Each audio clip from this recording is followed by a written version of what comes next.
KPK mengungkapkan dugaan praktek korupsi yang melibatkan Bupati Pekalongan Fadia Arafik melalui satu perusahaan keluarga bernama PT Raja Nusantara Berjaya atau RNB.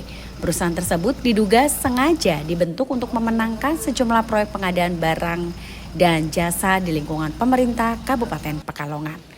Fakta yang terungkap dalam penyelidikan KPK menunjukkan bahwa perusahaan tersebut bahkan menempatkan asisten rumah tangga milik Fadia sebagai direkturnya. Sosok yang ditunjuk adalah Rul Bayatun. Deputi Penindakan dan Eksekusi KPK Asep Guntur Rahayu mengatakan penunjukan tersebut diketahui dari hasil penelusuran penyidikan terhadap struktur perusahaan yang terlibat dalam proyek-proyek pemerintah daerah. KPK mengungkap bahwa pada awal pembentukannya PT Raja Nusantara Berjaya didirikan oleh Fadia bersama dengan suaminya, Mukhtaruddin Ashraf Abu yang merupakan anggota DPR RI dan juga anaknya Muhammad Sabik Ashraf yang saat ini menjabat sebagai anggota DPRD Kabupaten Pekalongan. Dalam struktur awal perusahaan, Mukhtaruddin Ashraf Abu tercatat sebagai komisarisnya, sementara anaknya Muhammad Sabik Ashraf menjabat sebagai direktur. Adapun Fadia disebut sebagai beneficial owner atau pihak yang mengendalikan perusahaan itu. Namun dalam perkembangannya posisi direktur kemudian diganti oleh Rul Bayatun yang diketahui bekerja sebagai asisten rumah tangga atau ART di kediaman Fadia. KPK pun menduga perubahan struktur tersebut merupakan bagian dari upaya menyamarkan kepemilikan perusahaan yang tetap dikendalikan oleh seluruh keluarga Fadia.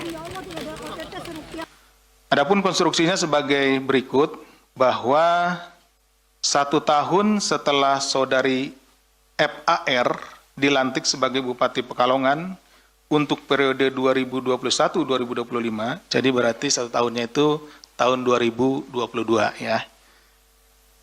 Dan kemudian yang bersangkutan terpilih untuk periode kedua tahun 2025-2030, saudara ASH yang merupakan suami Bupati sekaligus anggota DPRD Pekalongan periode 2024-2029 bersama dengan saudara MSA yang merupakan anak Bupati diketahui mendirikan perusahaan bernama PT RNB. Jadi 1 tahun setelah saudari Far ini menjabat sebagai Bupati Pekalongan periode pertama, yaitu berarti di tahun 2022. Nah ini suami dan anaknya kemudian mendirikan perusahaan bernama PT RNB. PT RNB merupakan perusahaan yang bergerak di bidang penyediaan jasa yang turut aktif menjadi vendor dalam pengadaan barang dan jasa PBJ di lingkungan pemerintah Kabupaten Pekalongan. Nah di sini rekan-rekan mulai terjadi adanya konflik ya, mulai ini. Kalau membentuk perusahaan saja itu belum jadi permasalahan, tetapi ketika ada pejabat yang di situ punya perusahaan atau yang berafiliasi, ada keluarganya, kemudian ikut ya, atau turut aktif menjadi vendor dan pengadaan barang dan jasa di tempatnya bekerja, ini yang menjadi titik awal permasalahannya ya. Adapun pada struktur organisasi perusahaan, ASH merupakan komisaris PT RNB, sementara MSA merupakan direktur periode 2022-2024. Kemudian pada tahun 2024, FAR mengganti posisi direktur PT RNB dari semula MSA menjadi saudari Rul, yang merupakan pegawai sekaligus orang kepercayaan Bupati. Jadi MSA ini diganti, ya, diganti oleh orang kepercayaan dari Bupati. Nah orang yang tidak tahu, ya, tidak mengerti, itu kan menganggap bahwa perusahaan ini kemudian yang nggak ada hubungannya gitu dengan Bupati karena tidak kelihatan hubungan secara kekeluargaannya. Karena ini adalah punya orang kepercayaan. Sementara FAR yang menjabat sebagai Bupati Pekalongan merupakan penerima manfaat atau beneficial owner dari PT RNB tersebut. Adapun sebagian besar pegawai PT RNB merupakan tim sukses dari Bupati yang ditugaskan untuk bekerja di sejumlah perangkat daerah di Pemkab Pekalongan. Setelah 1 tahun beroperasi, sepanjang tahun 2023-2026, PT RNB kemudian mendapat proyek pekerjaan pengadaan jasa outsourcing di sejumlah perangkat daerah Pemkab Pekalongan. Jadi tadi diawali PT RNB itu dibentuk oleh suami dan anak dari bupati, ya. Kemudian turut serta aktif dalam pengadaan barang dan jasa, dan pada akhirnya mendapat pekerjaan pengadaan barang dan jasa. Nah, ini disinilah titiknya ya, rekan-rekan.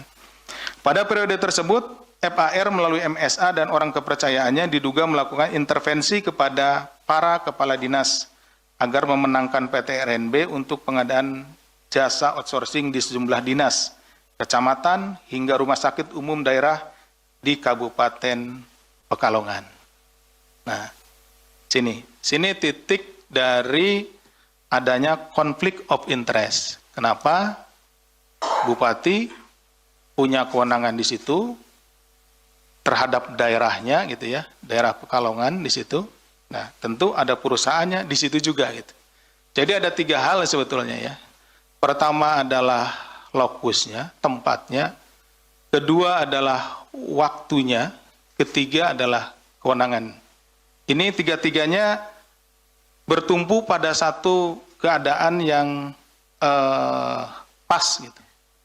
Misalnya Bupati Pekalongan punya perusahaan, tapi tempatnya misalkan dia ikut pengadaan di luar situ, misalkan di Jawa Barat, itu ya, di kabupaten di Jawa Barat, beda, tidak ada konflik kepentingannya. Atau waktunya, terkait waktu. Sekarang dia sudah pensiun misalkan, tidak lagi menjabat, baru bikin perusahaan. Nah, tidak ada konflik kepentingan karena sudah tidak terkait jabatannya. Gitu. Dan tadi tempat, waktu, kan gitu. Kewenangan. Kalau dia misalkan bukan bupati, itu ya, tidak punya kewenangan di situ, ya tidak ada konflik kepentingan. Tapi dari 3 hal ini terjadilah sesuatu yang memang match gitu ya, berpadu. Waktunya tepat pada saat yang bersangkutan jadi bupati, tempatnya di tempat yang bersangkutan menjabat, dan kebetulan jabatan dari beliau juga yang bersangkutan adalah bupati. Ada kaitannya dengan ini.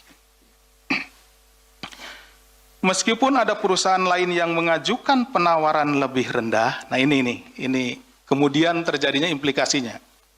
Meskipun ada perusahaan lain yang mengajukan penawaran lebih rendah, namun para perangkat daerah diharuskan untuk memenangkan perusahaan ibu. Jadi kalau bahasa bahasa simpelnya gini, yang lebih rendah penawarannya, yang lebih murah banyak, tapi perusahaan ibu yang ini, gitu. Seperti itu. Sehingga hal itu juga berpotensi menimbulkan kerugian keuangan negara. Akhirnya yang dipilih yang mana? Tadi karena yang pemilik perusahaan itu memiliki kewenangan di situ, gitu ya. Ada konflik of interest, sehingga para perangkat daerah itu akhirnya memilih ya, perusahaan ibu. Adapun setiap perangkat daerah yang akan melakukan pengadaan diminta menyerahkan harga perkiraan sendiri atau HPS. Jadi kalau ada mau pengadaan apa, diminta dulu harga perkiraan sendirinya. Jadi klop lah. Penawaran yang diajukan oleh perusahaan RNB ini akhirnya klop dengan HPS-nya. Harga perkiraan sendirinya dari pengadaan tersebut. Karena memang diminta, gitu ya, disesuaikan, seperti itu. Kepada PT RNB di awal agar PT RNB bisa menyesuaikan nilai penawaran yang mendekati harga HPS. Hal itu melanggar prosedur dalam proses pengadaan barang dan jasa. Tidak boleh dilakukan seperti itu. Tapi karena yang minta ibu, ya tentu pejabat di sana juga atau perangkat di sana, perangkat daerah di sana tidak bisa menolak seperti itu. Diketahui sepanjang tahun 2025 PT RNB mendominasi proyek pengadaan barang dan jasa di Pemkab Pekalongan dengan mengerjakan pengadaan jasa outsourcing di 17 perangkat daerah.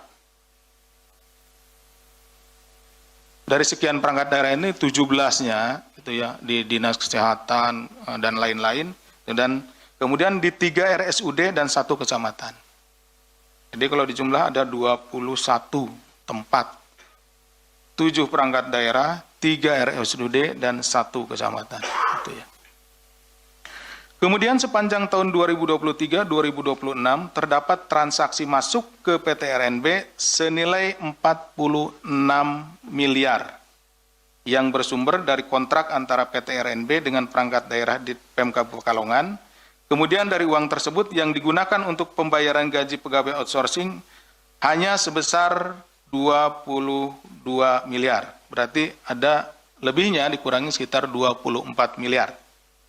Sisa diantaranya dinikmati dan dibagikan kepada keluarga bupati dengan total mencapai 19 miliar atau sekitar 40%-nya dari total transaksi dengan rincian sebagai berikut. Saudari FAR sebesar 5,5 miliar, saudara ASH sebesar 1,1 miliar, saudari RUL sebesar 2,3 miliar, saudara MSA sebesar 4,6 miliar, dan saudara MHN anak bupati sebesar 2,5 miliar. Kemudian dilakukan penarikan tunai sekitar 3 miliar, di mana pengelolaan dan distribusi uang tersebut diatur oleh FAR. Jadi mengelola uang masuk berapa, jadi penagihan kalau ada dinas yang belum membayar, langsung perintah ibu segera dibayar, seperti itu. Jangan lupa subscribe ya.